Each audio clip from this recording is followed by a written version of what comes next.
The history of slavery in America is filled with cruelty, exploitation, and the destruction of human dignity. Among the darkest chapters of this era was the establishment and practice of breeding farms. These were not mere farms for crops or livestock, but human breeding facilities where enslaved men and women were forced into reproduction. Their children were born into slavery, and the cycle of bondage continued for generations. To understand the disturbing truth about breeding farms, it is important to examine how slavery shifted in focus after the banning of the transatlantic slave trade, how enslaved people were stripped of all rights, and how the economic demand for labor forced American society to turn people into commodities whose very ability to reproduce was exploited.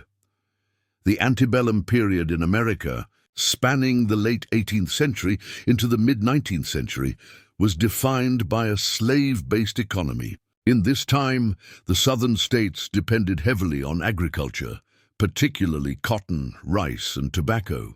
These industries thrived on the backs of enslaved African Americans, whose forced labor provided the basis of enormous wealth for plantation owners.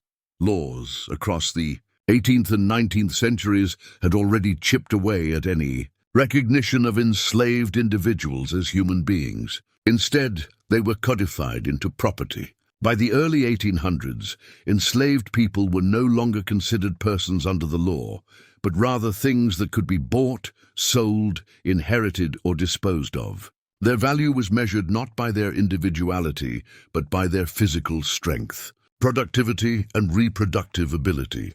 In 1808, the United States officially banned the importation of enslaved people from Africa. The Atlantic slave trade, which had brought millions of African men, women, and children across the ocean under horrific conditions, was declared illegal. Yet this did not end slavery. Instead, it shifted the dynamics.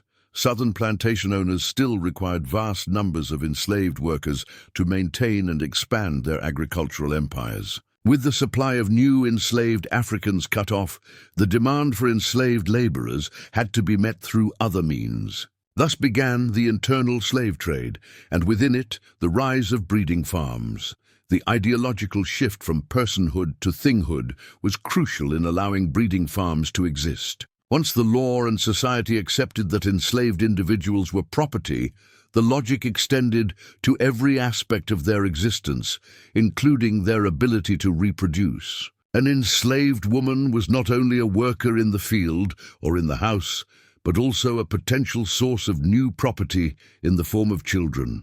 An enslaved man was not only a laborer, but also a forced participant in a reproductive system that treated human life as a commodity. This process reflected a deeply ingrained culture where enslaved individuals were denied autonomy over their bodies. Their marriages, families, and intimate relationships held no legal recognition. They were considered incapable of having rights, and everything about their existence was owned by their master. With the demand for enslaved workers rising and the external supply cut off, slaveholders turned inward. Breeding farms became the horrific solution. These were facilities, sometimes integrated into plantations, sometimes specialized operations, where the main goal was to increase the population of enslaved people through forced reproduction. The methods were systematic and brutal. Enslaved women were forced into repeated pregnancies, often beginning in their teenage years, to ensure a constant stream of children who would themselves become enslaved. Enslaved men were chosen and paired with women, not as partners, but as instruments of production. The emotional and human aspects of reproduction were stripped away.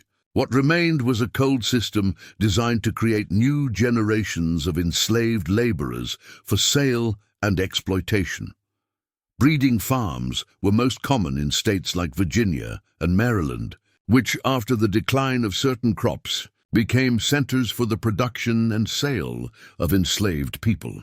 These states supplied the expanding cotton plantations of the Deep South with new enslaved laborers. The Upper South became known as a region where enslaved populations were bred and then sold to the Lower South. This internal slave Trade saw thousands of enslaved people torn from their families and transported to distant states. The journey itself was harsh and dehumanizing. Children born on breeding farms were often separated from their mothers and sold. Families were destroyed for profit. The human cost was immeasurable, but for slaveholders, the system proved lucrative. Enslaved people were treated as capital, and their ability to reproduce was a form of wealth. A woman who bore multiple children increased the holdings of her master. Each child represented potential labor in the fields and potential profit in the market. This system encouraged slaveholders to invest in breeding practices. Some even kept records of births, treating them like financial accounts. Enslaved children were sometimes listed alongside livestock, their lives reduced to mere numbers on a ledger. The cruelty was systematic, and the humanity of the individuals involved was erased in the name of profit. Life on breeding farms revolved around control. Enslaved women were forced to bear children with little regard for their health or well-being. High rates of maternal and infant mortality reflected the lack of medical care and the constant strain on their bodies. Enslaved men were reduced to tools of reproduction. They were stripped of the ability to form genuine families, as their role was defined by the demands of their owners. The bonds of love, partnership, and family were constantly broken by sale and forced separation. Children born in this environment were denied any sense of childhood. From the moment of birth, they were considered property. They could be sold at any age, and their futures were dictated entirely by the interests of their masters. The trauma of breeding farms cannot be measured solely by numbers or economic records. The destruction of families, the denial of identity, and the constant coercion created a legacy of pain. Enslaved women suffered the dual exploitation of being both workers and forced reproducers. Enslaved men bore the humiliation of being reduced to their reproductive capacity. Generations were born into a system where their humanity was denied from the start. The psychological scars extended beyond the individuals directly affected, shaping entire communities and leaving a deep wound in the collective history of African Americans. The breeding farms fed directly into the internal slave trade, which saw the forced migration of over 1 million enslaved people from the Upper South to the Deep South during the 19th century. This movement was one of the largest forced migrations in American history. Families were torn apart as individuals were sold and transported hundreds of miles away. The expansion of cotton production in states like Mississippi, Alabama, and Louisiana created a relentless demand for labor. Breeding farms provided the supply. The internal slave trade became a major economic engine, enriching those who treated human lives as commodities. The existence of breeding farms was supported by the legal system. Laws ensured that the status of slavery was inherited. Children born to enslaved women automatically became enslaved, regardless of the father's status. This legal principle, known as partus sequitur ventrum, guaranteed a constant replenishment of the enslaved population. Slaveholders justified breeding practices as necessary for economic survival. Society, largely indifferent or supportive, normalized the system. Resistance existed, but it was drowned out by the overwhelming acceptance of slavery as a way of life in the southern states.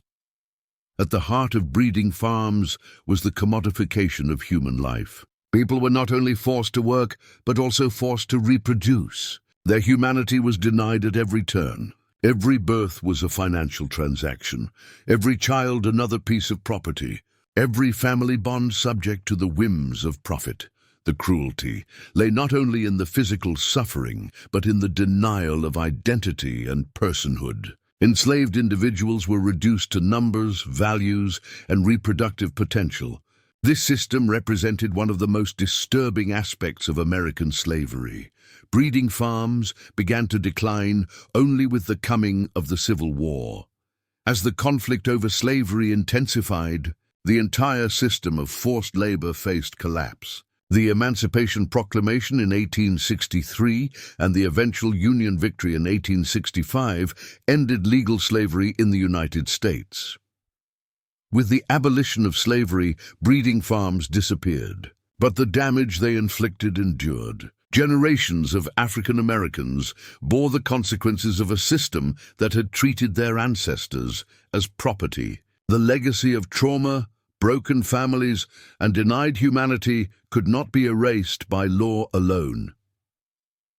The disturbing truth about breeding farms is often overlooked in discussions of slavery. Yet it is essential to confront this reality to fully understand the depth of cruelty that defined the institution. Breeding farms reveal how far society went in reducing people to property.